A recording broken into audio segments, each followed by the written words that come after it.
India UAE സംയുക്ത സൈനികാഭ്യാസം desert cyclone 2024 ഇന്ന് രാജസ്ഥാനിൽ തുടക്കമാകും.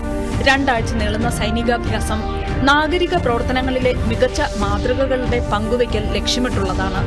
പ്രതിരോധോപകരണങ്ങളുടെ ഉൽപാദനവും വികസനവും, കര-നാവിക സേനകളുടെ സംയുക്ത അഭ്യാസ പ്രകടനങ്ങൾ, ഇന്റർമീഡിയറ്റ് ജെറ്റ് ട്രെയിനർ സംബന്ധിച്ച സാങ്കേതിക സഹകരണം ഉൾപ്പെടെ മേഖലകളിൽ ഉഭയകക്ഷി സഹകരണവും സംയുക്ത സൈനികാഭ്യാസത്തിലൂടെ ലക്ഷ്യമിടുന്നു.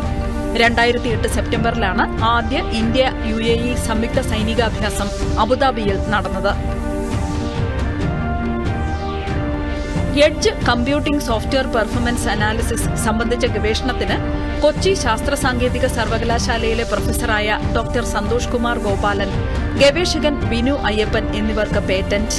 കുസാറ്റ് കമ്പ്യൂട്ടർ സയൻസ് വകുപ്പിലെ സൈബർ ഫിസിക്കൽ സിസ്റ്റംസ് ലാബിൽ നടത്തിയ പ്രവർത്തനങ്ങളെ അടിസ്ഥാനമാക്കിയാണ് കണ്ടുപിടുത്തം.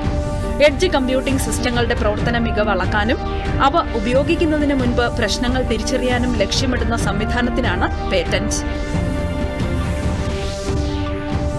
രാജ്യത്തിന്റെ വടക്കൻ സംസ്ഥാനങ്ങളിൽ അതിശൈത്യം തുടരുന്നു. പഞ്ചാബ്, ഹരിയാന, ഉത്തർപ്രദേശ്, രാജസ്ഥാന്റെ വടക്കൻ ജില്ലകൾ എന്നിവിടങ്ങളിൽ 2 ദിവസം കൂടി അതിശൈത്യം തുടരുമെന്ന് കാലാവസ്ഥാ വകുപ്പ്.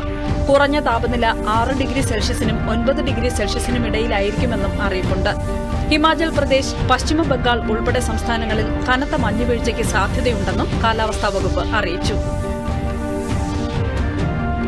ഡൽഹിയിലെയും സിക്കിമിലെയും ഒഴിവുവരുന്ന രാജ്യസഭാ സീറ്റുകളിലേക്കുള്ള തെരഞ്ഞെടുപ്പ് വിജ്ഞാപനം ഇന്ന്.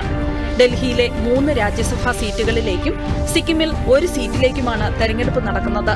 ഈ മാസം 9 വരെ നാമനിർദ്ദേശ പത്രിക സമർപ്പിക്കാം. വോട്ടെടുപ്പ് ഈ മാസം 19 നടക്കും.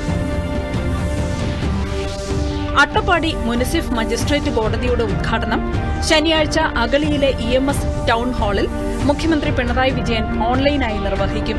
മന്ത്രി കെ കൃഷ്ണൻകുട്ടി മുഖ്യാതിഥിയാകും. ഹൈക്കോടതി ജഡ്ജിയും പാലക്കാട് ജുഡീഷ്യൽ ഡിസ്ട്രിക്ടിന്റെ ചുമതലയുമുള്ള ജസ്റ്റിസ് ദിനേശ് കുമാർ സിംഗ് ശിലാഫലകം അനാച്ഛാദനം ചെയ്ത് മുഖ്യപ്രഭാഷണം നടത്തും. അഗളി ബ്ലോക്ക് പഞ്ചായത്ത് പ്രസിഡന്റ് മരുതി മുരുകൻ, ജില്ലാ കളക്ടർ ഡോക്ടർ S ചിത്ര, ജില്ലാ പോലീസ് മേധാവി ഉൾപ്പെടെയുള്ളവർ പങ്കെടുക്കും.